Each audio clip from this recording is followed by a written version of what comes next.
नमस्कार. मी भाऊ तोरसेकर. तुम्ही बघत आहात प्रतिपक्ष.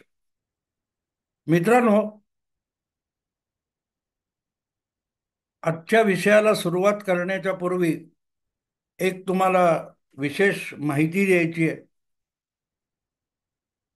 लंडनला उत्तम शिराळकर नावाचे सर्जन सायकियाट्रिस्ट डॉक्टर असतात, राहतात, आपले मराठी आहेत. आणि त्यांचा माझा संपर्क गेले वर्षभर येऊन जाऊन असतो. ते भारतात आले की मला भेटतात आणि त्यांचा आग्रह असा आहे की पॉलिटिकल सायकियाट्री असं एक पुस्तक लिहावं दोघांनी मिळून. मी त्यांना समजावलं, सांगण्याचा प्रयत्न केला की सायकियाट्री किंवा मनोविज्ञान, मानसशास्त्र वगैरे माझा विषय नाहीये. मी ऑब्झर्वेशन सांगतो, माझी निरीक्षणं मांडत असतो. त्यातून काही मानसशास्त्राचे धागेदोरे येत असतील तर ते कितपत शास्त्रीय त्याची मला कल्पना नाही. मी जगात जे बघतो आणि माझ्या परीने त्याची उत्तरं शोधण्याचा प्रयत्न करतो, त्याला काय शास्त्रीय आधार आहे काय मला माहिती नाही. पण सततच्या भेटीगाठीमुळे एक प्रकारची मैत्री झाली आहे. आणि त्यांनी एक आरंभीचा प्रयास म्हणून माझे जे गेल्या 4-5 वर्षातले व्हिडिओ आहेत प्रतिपक्षावर, त्याचा अभ्यास करून माझ्या संबंधी आणि मी मांडलेल्या विषयासंबंधी काही व्हिडिओ इंग्रजीमध्ये माझा परिचय करून देण्यासाठी सुरू करायचं ठरवलंय. आणि त्यासाठी त्यांनी एक यूट्यूब चॅनेल सुरू केलंय. तर त्याची लिंक, त्या यूट्यूब चॅनेलची लिंक मी मुद्दाम तुम्हाला याच्या डिस्क्रिप्शनमध्ये देणार आहे. पुढचे काही दिवस त्याची डिस्क्रिप्शन मध्ये लिंक दिली जाईल. ज्यांना खरंच इंग्रजीमध्ये हे समजून घ्यायची इच्छा आहे किंवा ज्यांच्या काही परिचितांना मराठी कळत नसेल आणि ज्यांना इंग्रजीतून हे विषय समजून घ्यायचे असतील, अशा लोकांना तुम्ही शिराळकरांचा हा जो यूट्यूब चॅनेल आहे तो शिफारस करू शकता, फॉरवर्ड करू शकता, बघायला सांगू शकता. मी त्याची लिंक तुम्हाला दिलेली आहे आणि पुढचे काही दिवस मुद्दाम अशा स्वरूपाचं इंट्रोडक्शन देऊन ती लिंक मी टाकणार आहे. शिराळकर यांचा प्रयत्न नवा आहे. त्यांना मदत करता आली तर जरूर करा. मदत म्हणजे सहकार्य करावं एवढीच त्यांची अपेक्षा आहे. असो, आता मी आजच्या विषयाकडे वळतो. आज मी जी बातमी बघितली त्याचा आनंद म्हणावा, आपण बरोबर ठरलो म्हणून खुश व्हावं, की कोणाचं ना कोणाचं नुकसान झालंय म्हणून दुःखी व्हावं, हे मला कळत नाहीये. आणि त्याचं कारण असं आहे की मनोज जरांगे पाटील यांनी परत सुरू केलेल्या उपोषणामध्ये परत एकदा विश्रांती घ्यायची ठरवली आहे. आणि हा सगळा विषय एकूणच पोरकटपणाचा व्हायला लागलाय. अर्थात मनोज जरांगे पाटील, त्यांचं उपोषण, त्यांनी काढलेले मोर्चे, त्यांनी काढलेले दौरे, त्यांनी सरकारला दिलेल्या धमक्या, शिवीगाळी, हे सगळं लक्षात घेऊन मी त्याच्यावर वेळोवेळी जे मतप्रदर्शन केलंय की हा माणूस एक प्रकारे मराठा आरक्षण आणि मराठा लोकांच्या भावना यांच्याशी एक पोरखेळ करतोय. आणि हळूहळू करत याचं सुद्धा मुंबईच्या गिरणी कामगारांसारखं चुथडा होऊन जाईल, ही आशंका मी वारंवार व्यक्त केली होती. आणि आज परिस्थिती बघितली तर असं कळतं की जरांगे पाटील आणि त्यांच्या मराठा आरक्षण आंदोलनातली हवा निघून गेलेली आहे. आनंद होत नाही मित्रांनो. कुठच्याही विषयामध्ये ज्या वेळेला सामान्य माणूस काही मोठ्या मोठ्या अपेक्षा बाळगून जोडला जात असतो, झोकून देत असतो स्वतःला, त्याचा विचका झाला तर अपेक्षा भंग होत असतो. आणि जेव्हा मोठ्या समाज संख्येचा अपेक्षा भंग होतो, त्यातून काही चांगलं उदयाला येणं शक्य नसतं आणि म्हणून वाईट वाटतं. मी बरोबर ठरलो याचा आनंद असतो, पण तो अशा बाबतीत आनंद अजिबात नसतो. कारण महाराष्ट्रातला सगळ्यात मोठा समाज घटक मराठा जातीचे लोक आहेत आणि त्यांच्या या भावनांशी एक प्रकारे जरांगे पाटील आणि त्यांना चढवणारे उतरवणारे जे लोक आहेत त्यांनी पोरखेड केलेला आहे. जरांगे पाटील हा माणूस कधीही नेता होण्याच्या कुवतीचा नव्हता.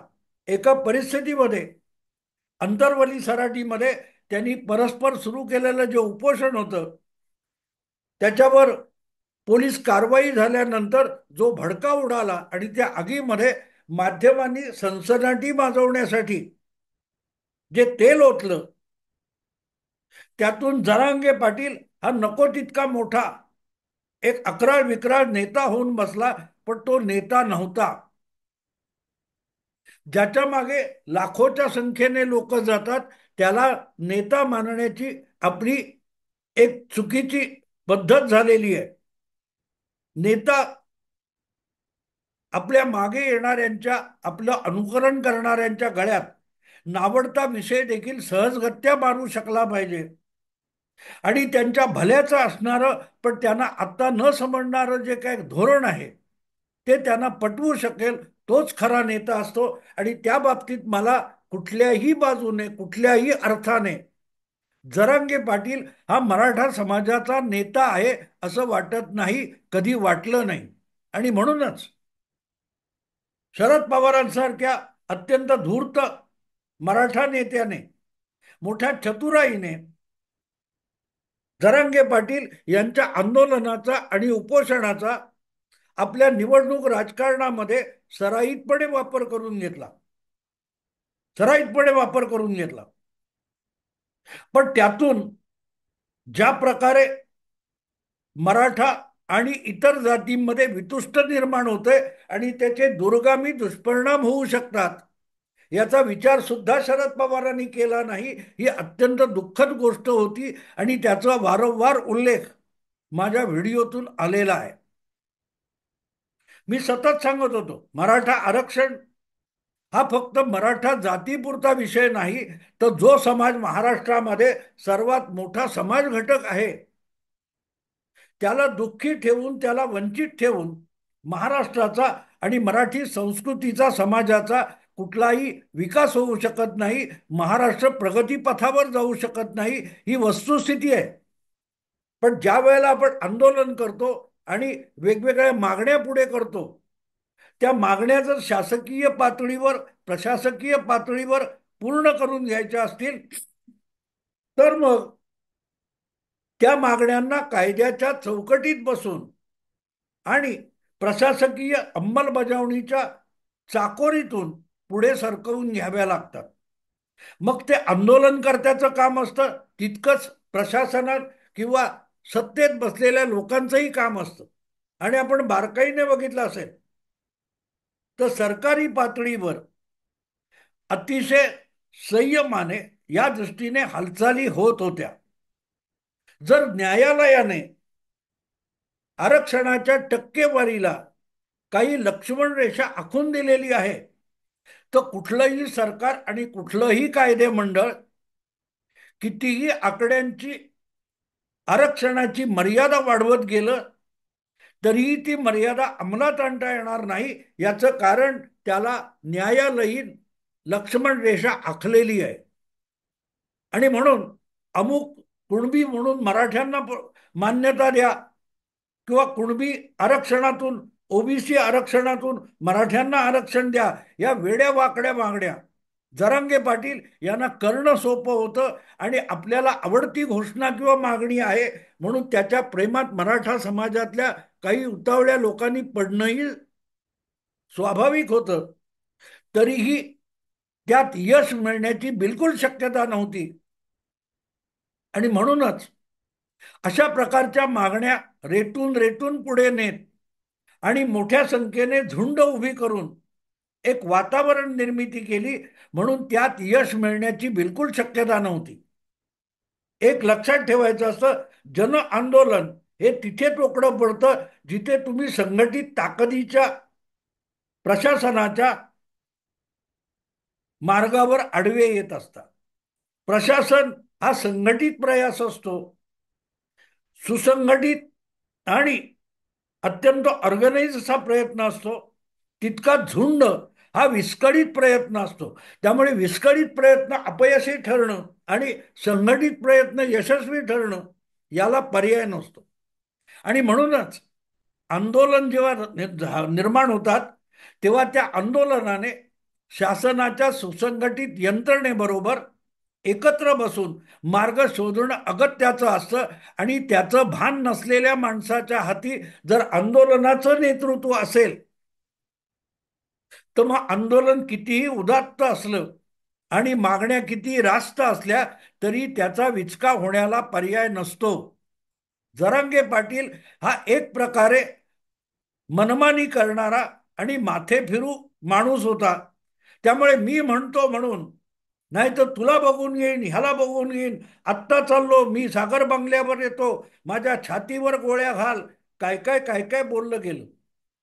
उपमुख्यमंत्री असलेले भाजपचे नेते, आजचे मुख्यमंत्री देवेंद्र फडणवीस यांच्याविषयी ज्या प्रकारची मुक्ताफळं राजरोसपणे जरांगे पाटील उधळत होते, त्यातून या आंदोलनाचा बोजवारा उडवला जावा याचा जणू पाया घातला जात होता. आणि तसंच झालेलं आहे. एका भावनेच्या भरात जी गर्दी त्यांच्या भोवती जमा झाली होती ती संघटित गर्दी नव्हती, तर भावनाशील होऊन त्यामध्ये लोक ओढले गेले होते. पण जसजसे दिवस गेले आणि लोकसभा विधानसभेच्या निवडणुका ओसरल्या, होऊन गेल्या, निकाल लागून गेले, त्यानंतर जरांगे पाटील यांच्या आंदोलनातली हवा निघून जाणार हे स्वाभाविक होतं. आणि तेच मी वारंवार सांगत होतो. महाराष्ट्र सरकारने किंवा महायुती सरकारने मराठा समाजासाठी एक वेगळं आरक्षण दिलेलं आहे आणि विधानसभेत ठराव सुद्धा संमत करून घेतलेला आहे, ज्याच्यावर सुप्रीम कोर्टात शिक्कामोर्तब व्हायचं आहे. ते होईपर्यंत कळ काढण्याला पर्याय नसतो.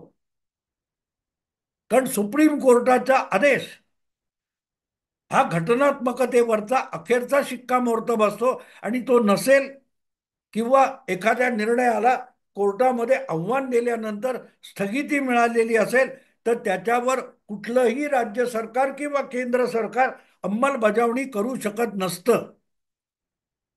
जरांगे पाटील कोण आहेत याला सुप्रीम कोर्ट ओळखत नाही, हायकोर्ट ओळखत नाही. कारण सुप्रीम कोर्टात किंवा हायकोर्टात बसलेले न्यायाधीश हे निवडणुकीतून निवडून येत नसतात किंवा कुठल्याही एका समाज घटकाच्या इच्छेनुसार निर्णय देऊ शकत नसतात. त्यांना घटनेच्या चाकोरीत राहून त्या निर्णयाची कायदेशीरता तपासायची असते आणि त्यानुसार त्या निर्णयाला मान्यता द्यायची असते किंवा आडकाठी करायची असते.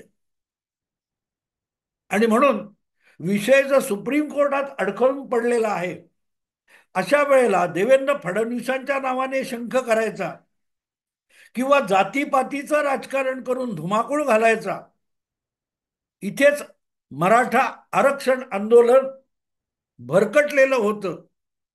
आणि दरवेळेला मी उपोषण करीन आणि माझी तब्येत बिघडली की त्याचं दडपण सरकारवर आणलं जाईल, राजकारण्यांवर आणलं जाईल, या भ्रमात जरांगे पाटील होते. निवडणुका 1-2 वर्ष पुढे असताना राजकारणी दबावाखाली येतात, प्रामुख्याने सत्ताधारी पक्ष आणि नेते दबावाखाली येतात, तर विरोधी पक्षात बसलेले लोक अशा आंदोलनाचा फायदा उठवण्यासाठी त्या आंदोलनाच्या आगीमध्ये तेल ओतत असतात. पण एकदा निवडणुका संपल्या, निवडणुकीचे परिणाम समोर आले आणि मतदाराच्या हातात असलेला मताचं हत्यार बोथट होऊन गेलं मतदानानंतर, मग पुढची 4-5 वर्ष तरी कुठच्याही आंदोलनाने राजकारण्यांवर दबाव निर्माण करता येत नाही, ही वस्तुस्थिती असते. आणि म्हणूनच निवडणूक पूर्व काळामध्ये, म्हणजे 2024ची लोकसभा असो किंवा 2024च्या अखेरीस झालेली विधानसभा निवडणूक असो महाराष्ट्रातील, या दोन निवडणुकींच्या काळापूर्वी जितक्या दबावाखाली जरांगे पाटील यांच्या आंदोलन उपोषणाच्या दबावाखाली महाराष्ट्रातले राजकारणी येत होते किंवा काही ना काही मतप्रदर्शन करत होते, तेवढीही दखल नंतरच्या काळामध्ये जरांगे पाटील यांची घेतली गेली नाही आणि घेतली जाणारही नव्हती. 23 नोव्हेंबरला विधानसभेचं मतदानाची मोजणी झाली आणि 4 जूनला लोकसभेच्या निवडणुकीची मतमोजणी झाली. या दोनही निवडणुकांचे निकाल एकमेकाच्या दोन टोकाचे आलेले आहेत. लोकसभेला विरोधी पक्षांनी बाजी मारली, विधानसभेला सत्ताधारी महायुतीने आघाडी मग घेतली. आणि या दोघी बाजूंनी निकाल आल्यानंतर आता पुढची 4-4.5 वर्ष कुठलीही निवडणूक महत्वाची मोठी शक्य नसल्यामुळे जरांगे पाटील किंवा त्यांच्या भोवतीच्या लोकांनी कितीही आटापिटा केला तरी त्यांच्या आंदोलनाला सरकार किंवा राजकारणी फारशी किंमत देण्याची शक्यता नाही. ही वस्तुस्थिती आहे आणि ती लक्षात घेतली पाहिजे. पण मी म्हणेन ते असं हाताशी कुठलीही संघटना नसताना ज्या प्रकारे जरांगे पाटील बोलतात की लोकसभेला तुम्हाला आठवत असेल प्रत्येक मतदारसंघामध्ये प्रत्येक गावातून एक एक उमेदवार, हजार हजार उमेदवार, 500-500 उमेदवार एका लोकसभा मतदारसंघात उभे करायचे अशी खुळचट कल्पना पुढे आणली होती. त्यानंतर विधानसभेला मराठा आरक्षणाचे उमेदवार मैदानात आणायचे अशी घोषणा जरांगे पाटलांनी करून टाकली होती. पण अखेरीस दोनही निवडणुकीतून शेपूट घालून जरांगे पाटील यांना माघार घ्यायला लागली. ज्यांना द्यायचं त्यांना मत द्या, ज्यांना निवडून आणायचं त्यांना आणा, ज्यांना पाडायचं त्यांना पाडा असं म्हणत जरांगे पाटील यांनी संपूर्ण निवडणुकीतून माघार घेतली. तिथेच कळतं हा माणूस प्रामाणिक किती असेल पण नेतृत्व करण्यासाठी आवश्यक असलेल्या भावना, संयम, कौशल्य याचा संपूर्ण दुष्काळ जरांगे पाटलांकडे आहे. आणि म्हणूनच मी एक व्हिडिओ केला होता की जरांगे पाटील यांच्या रूपाने महाराष्ट्राला दुसरे अण्णा हजारे सापडले. अण्णा हजारे म्हणजे काय, तो उपोषण करायचं आणि त्याचं राजकीय दबाव आणायचा. पण अण्णा हजारे यांनी गेल्या 25 वर्षामध्ये जितकी उपोषणं केली नाहीत तितकी उपोषणं 1-1.5 वर्षामध्ये जरांगे पाटील करून मोकळे झाले. अण्णा हजारेंच्या आंदोलनाला एखाद दुसऱ्या प्रसंगी प्रामुख्याने लोकपाल आंदोलनाला जितका प्रतिसाद मिळाला त्यापेक्षा मोठा प्रतिसाद जरांगे पाटील यांच्या आरंभीच्या 1-2 उपोषणानंतर मिळालेला होता. पण त्याचा ज्या कुशलतेने वापर करायचा आणि त्या आंदोलनातून आपली ताकद कशी निर्माण करायची याचं मार्गदर्शन करणारा कोणही जरांगे पाटील यांच्या आसपास नसावा किंवा असतील तर त्याला जरांगे पाटलांनी काडीचीही किंमत दिलेली नसेल. आपल्या शब्दावर मराठा समाज चालतो आणि मराठ्यांची लेकरं असं म्हटलं की मराठे आपल्यासाठी वाटेल ते करतील अशा भ्रमात जरांगे पाटील वावरत होते. पण 2 निवडणुका, लोकसभा आणि विधानसभा, या निवडणुकीचे निकाल आल्यानंतर जरांगे पाटील यांच्या तथाकथित आंदोलनाचं पितळ उघडं पडलं की जरांगे पाटलांचा प्रभाव ना लोकसभा निवडणुकीवर पडला ना विधानसभा निवडणुकीवर पडला. ज्या देवेंद्र फडणवीस यांच्या विरोधात अखंड आग डोम ओकत असल्यासारखं जरांगे पाटील बोलत होते. मराठ्यांच्या मतावर तुम्हाला नकोत का, मराठ्यांच्या मतावर सत्ता येते, ते सगळं गुंडाळून जरांगे पाटील म्हणजे मराठ्यांचे नेते नव्हेत.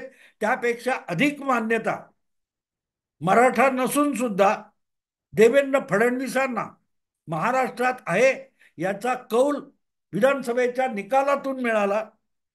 तिसऱ्यांदा भाजप हा महाराष्ट्रामध्ये सर्वात मोठा पक्ष बनला आणि इतकंच नाही तर जरांगे पाटलांचं विरोधी, ब्राह्मण विरोधी मराठा आंदोलनाच्या गर्जना चालू असताना देवेंद्र फडणवीस या ब्राह्मण नेत्याच्या नेतृत्वाखाली भाजपने 132 इतकी प्रचंड संख्येने आमदार माणसं निवडून आणली. भाजपचा विजय झाला असेल, महायुतीला प्रचंड बहुमत मिळालं असेल, आघाडीचा सोपडा साफ झालेला असेल. पण राजकारण बाजूला ठेवा, मराठा समाजाच्या मनामध्ये खुल्या आणि खोट्या आशा जागवणाऱ्या जरांगे पाटलांनी मराठा आरक्षणाच्या आंदोलनाचा पार सुथडा करून टाकलेला आहे, पोरखेळ करून टाकलेला आहे. आता मला मी बोलतोय तेव्हा माहिती सुद्धा नाही की जरांगे पाटील उपोषणात आहेत की नाहीयेत. उपोषण करायचं, 2-3 दिवसांनी शिवाजी महाराजांचा पुतळा ठेवायचा, त्याच्या खाली गादी लोट ठेवून टेकून बसायचं, मग 2-3 दिवसांनी अंगावर ब्लँकेट घ्यायचं आणि 5व्या-6व्या दिवशी हॉस्पिटलमध्ये रुग्णशय्येवर उपचार घेतानाच्या फोटो येतात. पुढे काय झालं तर उपोषण मागे घेतलं, मग स्थगित केलं. ते महाराष्ट्रातल्या सर्वात मोठ्या समाज घटकाच्या जीवाभावाचा विषय असलेला मराठ्यांचं आरक्षण हा गंभीर विषय आहे. आणि जरांगे पाटील यांनी आपल्या अहंकारापोटी आणि ताळतंत्र नसलेल्या पद्धतीने उपोषण वगैरे करून हा गंभीर विषय अत्यंत बालिश आणि पोरकट करून टाकलेला आहे. त्याचा पूर्ण चुथडा करून टाकलेला आहे. आणि म्हणून आत्ता आत्ता त्यांचं जे काही उपोषण झालं होतं त्याकडे एखादा राजकीय नेता, एखादा राजकीय पक्ष सुद्धा मागे वळून बघायला तयार नव्हता. ही परिस्थिती त्यांच्यावर दुसऱ्या कोणी आणलेली नाही, दुसऱ्या कुठल्या जातीने आणलेली नाही. पण या सगळ्या कालखंडामध्ये यशवंतरावांनी महाराष्ट्रामध्ये जातीपातींची एक मराठी माणूस म्हणून केलेली जी एक वीण होती ती सगळी जरांगे पाटलांच्या आंदोलनाने विस्कटून आणि उस्कटून टाकलेली आहे. वाईट वाटतं, कारण ही वीण परत नव्याने बसवायला काही वर्ष लागतील, काही दशकं लागतील. मराठ्यांना आरक्षण मिळेल की नाही माहित नाही, पण होती जी व्यवस्था गावागावामध्ये, शहरामध्ये, तालुक्यामध्ये, जिल्ह्यामध्ये, तिची नासाडी होऊन गेली, एवढं मात्र सत्य आहे. बघू पुढे काय होतं. आता इथे थांबतो. आवडलं लाईक करा, शेअर करा आणि प्रतिपक्षाला सबस्क्राईब करा. नमस्कार.